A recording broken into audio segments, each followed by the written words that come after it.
In a magical kingdom, 3 little prinnies gathered together to share the stories of their amazing adventures to all the portals scattered throughout the world. Yawn, this always turns out pretty boring. I'm outta here. Enjoy the story time, such as it is. Welcome to PrinnyCast Roundtable for November 16th, 2013. We're a weekly casual show where we talk about all the stuff we've been up to and all the various gaming-related stuff that's happened in the last week. Try to say that in all one breath. We're your hosts. I'm Chris. This is Grover. Hello. This is Mike. Hello. And this week I'll not forget that Etna's also with us, chatting through text messages down there. In the background you'll see more Kickstarter projects. Check out the links below if you're curious about any of them or want to help fund them. And this week, Bundle Stars introduced the FPS Warriors bundle featuring 6 multiplayer and single-player first-person shooter niftiness alike for an amazing $3. Groupies lost the Marmalade Play bundle for Pissy. For Pissy. Yeah, that's right. For Pissy. Groupies launched the Marmalade Play bundle for PC and Android. Indie Royale launched the Sigma bundle with a big chunk of games, but are going for a bigger chunk of change than usual too. And the main Humble bundle added some goodies to their over-average bunch, definitely worth checking out if you passed it up the first time. And their weekly bundle this week is Bit Composer games with almost the entire Jagged Alliance series and some other actiony and strategy goodies. And an interesting side note, Humble Bundle Group has also introduced something that I've seen a few other bundle sites do, and they have opened the Humble Store, where you can find sales on a variety of games, major releases and indie games alike. So a little bit of competition for the Steam sales that goes on all the time. Though you guys may notice this week there's a serious lack of bundle trailers. Hardly any of those games actually had a trailer for them, or bundles. So well, maybe they're part of a company that's going to sue us if we use it. That could be. I don't know. Negativity! Woo! What have we been playing this week, Grover? Well, I was playing a bunch of Disgaea 2 until I reached a really annoying level. It has to do with geos, and it has nothing to do with your level. I swear you could be like a level 1,000, and if you reach this point, you're going to have to figure out this puzzle, and it's kind of caught me dead in my tracks, and I just kind of lost interest. And I know I'll go back to it in a couple days, but it just annoyed me because I'm plowing through the game, and I hit this puzzle, and it just grinds me to a stop. Yeah, I know you got further in it than I did. Yeah, there is a level in Disgaea 1 that did exactly that too, and these puzzles that developers like to pull out of their asses nowhere just drive me insane. Halo kind of did it, but Half-Life did this stuff, and I just quit literally as soon as I started hitting the puzzles. I just wanted to shoot people, damn it. I just quit playing. I just stopped. And then I played the charm of Half-Life myself was all the little puzzles. That's what everybody says. It was the puzzles. The puzzles make the game awesome. I'm like, the puzzles make me want to gouge my eyes out. They Some of them were irritating, yes. Yeah. Then I played Kerbal Space Program, just trying to get better at stuff. I listened to Scott Manley, and he taught me that how I get into space is absolutely retarded, and I'm wasting absurd amounts of fuel, which I confirmed was right. Now, I has to have this humongous rocket just to get up into space, and now with his way, I have this humongous rocket that uses like 9% of its fuel to get up in space, and I have this humongous rocket that's in orbit with so much fuel that I honestly don't know what to do with it. It's like I could leave the solar system and possibly come back to the solar system with this much fuel. Then I was playing Minecraft, and I'm actually playing Minecraft right now, because we're... Shame on you. Same time. I'm hiding in a little room right now. We are back online. We have another server, and it's actually a PrinnyCast server. It's actually the name of the server. Whitelisted only. Don't ask if I don't know you, because I don't trust people anymore after what happened on the last server a couple times. And then I got into a game called Pokemon Tower Defense. And oh boy, this game is really aggravating. This game is... At first it was just like, wow, this game is hard. And then it did exactly what Disgaea 2 did. It took me to a damn puzzle level. That it doesn't matter how strong your Pokemon are, when you reach this level, you have to do a certain combination, otherwise you're going to fail every time. So I got really annoyed and just quit playing that immediately. And then I went on Newgrounds and was reviewing a bunch of games. Unfortunately, I don't remember all of them. I was doing the submission rating stuff and getting stupid games deleted and all that, like I used to all the time. There was only one that I was interested enough that I wrote it down, and it was Pocket Ninja. And it's a little ninja game where you put your characters down, you start off with some certain amount of characters, and you strategize how to beat the enemy. And yeah, I played it for like an hour, then I never looked at it again. But yeah. I think that was on Congregate too. Yeah, I think it was on Congregate, and that's it. That's about it. Quite a bit this time. Yeah, tons of little games. And how about you, Mike? Oh, not nearly as much as Grover. I mean, over the past, I'll even do 2 weeks, I played WoW, I played Hearthstone, I played the Pokemon X, or actually my version is Y. and I've tried to get back into Monster Hunter Ultimate 3, but I haven't had a whole lot of time to play it. And the DLC for BioShock Infinite came out, the one that takes you back to Rapture, and I played some of that. Again, not very much. I haven't had a whole lot of time, but so it seems pretty interesting. I stopped.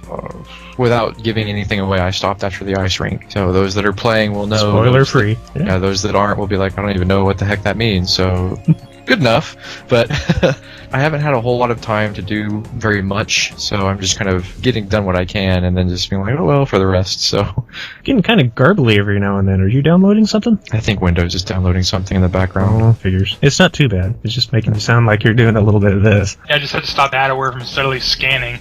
Yeah. Supposed to do that at like 2 o'clock in the morning, and it's doing it at 2 o'clock in the afternoon. Daylight savings time screwed it up. Anyway. Yep. It doesn't understand.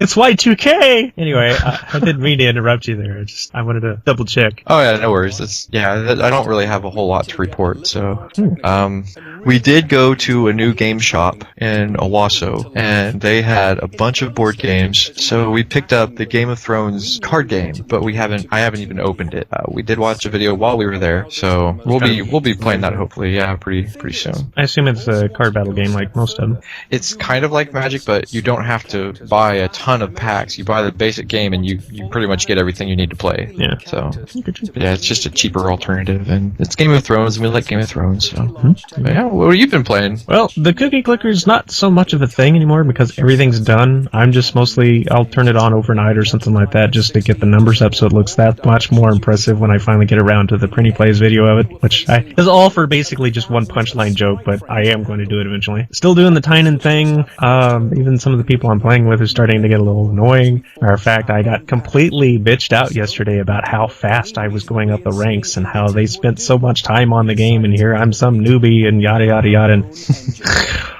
Whatever. The usual then. Yeah. Oh, we suck at the game and we're too stupid to advance, and you're smart and you advance faster than us. You're cheating. I don't think I'm doing anything all that special. My luck is horrible, and that game is so reliant on getting luck with the stuff that you get out of treasure boxes or your shuffled deck things in your tavern so you can recruit people. But I have had to purchase with tokens or whatever most everything that I have that's worth anything. So when somebody complains about that and I go and look at their stuff and they've obviously spent some money or had some really fantastic luck, I don't feel sorry for them. I'm sorry. But anyway. That Pokemon Tower Defense had pay to play too. Yeah, I saw that. You can skip this level by paying $1, and I'm just like, how are you not getting sued by Nintendo? Yeah. But anyway, I destroyed your train of thought. Well, I was trying to think if there's anything else to Tynan to say, but not really. I'm surprised I spoke that much about it. One of the games I got as part of one of the Groupies bundles that I paid into a little bit was One Finger Death Punch. I thought it was going to be those games where I just play for maybe 5 minutes and go along because they're a lot like Congregate games. Unfortunately, a lot of Indie Royale stuff is like that, and they're a lot more expensive. But One Finger Death Punch was actually enjoyable. I'm getting close to beating the first round of it, I think, and there's quite a few stages. And I don't know how to explain it. You have 2 buttons, one for pointing left, one for pointing right, and it's like a kung fu version of a very simplified, I don't know, Dance Revolution or something like that. But I also continue with Mountain Blade. I'm finding the limitations of the game really early on, and that's kind of annoying me, but I still enjoy the battles for some reason. I don't know. And then I got into playing some Fear 2 because of the Warner Brothers bundle from last week. Well, I guess it's still ongoing. I played the demo to Fear 1, so I'm a little confused about some of the story elements because it seems like they're rushing things a lot in this one, where before it seemed a lot more mysterious. But, you know, considering what I've heard about Fear 3 being almost all-out action with mech assault type stuff going on, and I'm just kind of thankful they're at least keeping the scares and the jump stuff in there. So, and I got Ace Combat 5 at a yard sale just today, even for $2. So, you got that today? Yeah, got me some PS2 loving. And I didn't mention it before, but I also got Maximo, which is the Ghost and Goblins quasi spin-off sequel, I guess, for the PS2. That was a good game. Ghost Recon and Enslaved for the 360 for, I think it was like $9 for all 3 of them. So that was pretty good. But that was like a week and a half ago. I just forgot to mention it last week. So I spent a little more money than I should have, once again. Yeah. It was worth it. Maximo was a good game. So that one by itself was probably worth $9. Well, Enslaved looks really good too. That's the one that's kind of the, what do you call it, Journey to the West, with where Goku originally came from, only it's modernized into a post-apocalyptic thing. I think it was Team Ninja or somebody that made that. Team Ninja? I think so. The ones that did the Devil May Cry reboot. I think it's them. Team Ninja also did a lot of stuff. Like Wait, Team Ninja's Tecmo's. Who's the guys I'm thinking of? Ninja.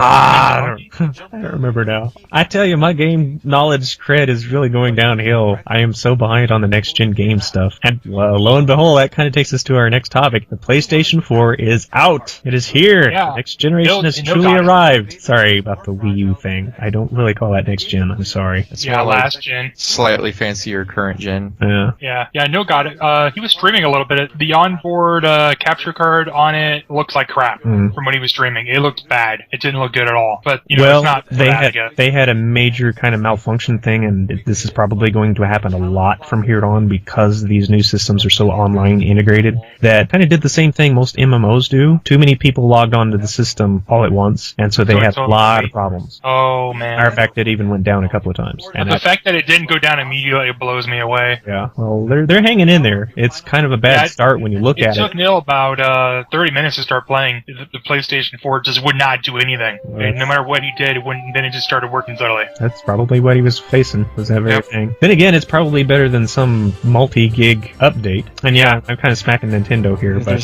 they did kind of one on Wii. Oh god, all the fanboys, they're gonna be sending us emails. Oh, he hates Nintendo. I'm not a Nintendo hater, I'm really not.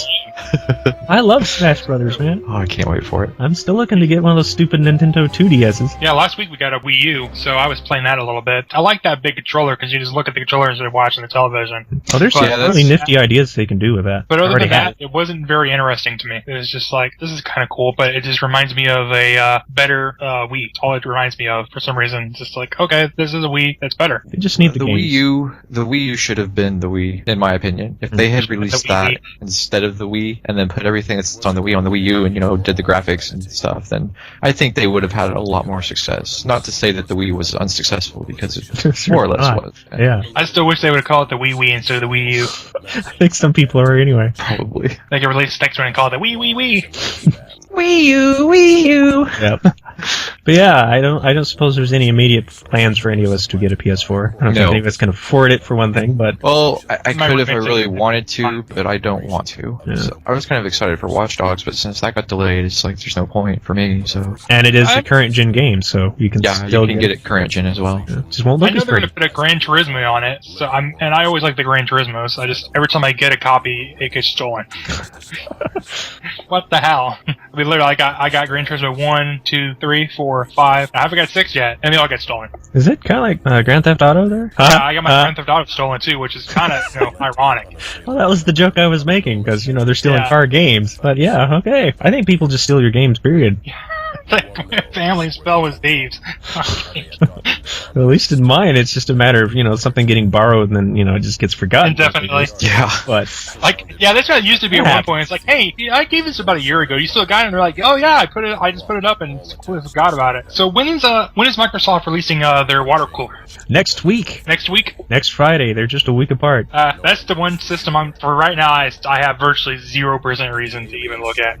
I think they have their better lineup of launch games, but system-wise, I'm still kind of leaning toward the PS4 is the winner so far. And it seems like there's a lot of people that agree with me. Yeah, one, because they released it first, and... Well, they have very shared policies now, so you can't really hold one policy over the other. It's just the fact that the Xbox kind of blundered with their policies for the first little while, and I think that ticked everybody off. If it wasn't for that, they may be doing better. Bad gar. Yeah. Hopefully they recover. I mean, I actually don't really care if they recover, but, but that's not my main sport. It gotta be neutral for the systems. Hopefully they do everything right, and they give people the reason to go to them. Otherwise... And I think that's going to be our topic show for the end of the month, too, if we can figure out how to do that, because I know Thanksgiving is that same week, so it may be complicated, but speaking of discussions, what happened to you, Mike? You were supposed to do a BlizzCon special. I decided that there was too much information just easily available for reading out on MMO Champion. Well, and just within a matter of hours after this information from BlizzCon came out, it was up everywhere. So it just seemed like doing a podcast recording of it. It wouldn't be real relevant by the time people, heard it. So I figured everybody's going to know everything. I mean, honestly, if you're interested in Blizzard and Blizzard games, and especially WoW, you're probably already reading MMO Champ every day. And they do exactly what I said. So, but for the people who haven't gotten quite caught up from all that yet, we will still have a little game news section on it. So, like, there's a lot of things that they announced, even for just World of Warcraft, that I could go into a lot of detail about. So, by all means, if that is something that you think that we should do, then just leave us a message and I'll put something together. But I imagine most people probably got their information from MMO Champion or Kotaku or someplace like that already. And speaking of which, anything that really jumped out at you? Sorry. Aside from that. It was interesting seeing them discuss 4 different games instead of their normal 3. And I'm saying 4 instead of 5 because they didn't really talk about StarCraft 2 at all. The most information that came out of StarCraft 2 was the regionals and the RTS stuff, the tournaments that they were having. That was basically all of StarCraft 2 right there. They didn't most of their audience, too. So. Yeah, well, they didn't mention anything about the expansion, which, everybody already knows what it is and what it's called and what it's going to be about, but they didn't talk about it at all. There weren't even any StarCraft 2 panels that I can recall. So did they talk about Titan at all? No. I didn't hear anything about it myself, but I was expecting something from Titan this year until, we all found out that they had completely scrapped it and started over. Yeah, that'll put a dent in plans pretty quick. Yeah, so I am interested in Heroes of the Storm a bit more than I was. I'm not very good at League of Legends. I can't get around the whole, you have to have this item, and this item, unless they're this character, and then you need to do this item, this item, this item. It's way too technical, way too complicated for me, and the games take so long. And there's not really a place to learn because their community is so incredibly toxic that it's just not welcoming. No shortage of hate for that new Google Plus takeover for YouTube. I was definitely not a fan of the system, but an even more abusable, harder to manage, and harder to post version of it? Do we really need that? I can't even properly reply to people anymore, and that's supposed to... I like the Aussie penises that I'm seeing, though. Those are always nice. that's lovely. It's all supposed to... That's the only good thing that's appeared. encourage and organize more dynamic conversations. You mean trolling? Yeah. But here's the best part. One of the co-founders of YouTube, the guy who created the concept of that, actually got vocal about it when he posted, why the bleep do I need a Google Plus account to comment on a video? There you have it. Now, I've noticed today, it seems like the system has reverted because it looked a lot like how it used to. I was getting some video stuff, and all the reply stuff was back. All the usual old thumbs up stuff was back. So I'm kind of hoping they turned it back to normal, because that was awful. And it's a stupid concept. They're taking a failed attempt to take over Facebook and forcing it on one of the major, biggest websites in the world. Well, the comments are pretty worthless anyway, so it's just like, who looks at YouTube comments most of the time anymore? You just look at the first one because the first one was something hilariously stupid. Like, who trolled on this comments? So, lastly... Motorcycle. Lastly, do you love Don't Starve? Well, then how about this plushie of Chester, which they plan to make as one of the reward tiers for an upcoming Kickstarter? Aww. Reward tier? I don't get to buy it? Well, you might. Kickstarter shit? Actually, it's probably cheaper to do the Kickstarter than it is actually might be. Because I imagine it goes for... That's true. I want a Chester. That sucks. I have to admit. Boing, much boing, for plushies, boing, but boing. just this fluffy treasure chest with teeth and legs. It really needs to go boing, boing, boing, boing whenever you touch it. But yeah, follow us on Twitter at PrinnyCast, and you can contact us with email at PrinnyCast@gmail.com. You can find the rest of our links to YouTube and Twitch channels and all that good stuff down below. And, of course, all the Kickstarter stuff, too. So we'll see you all next week. See you next time. Bloop, bloop, bloop, bloop.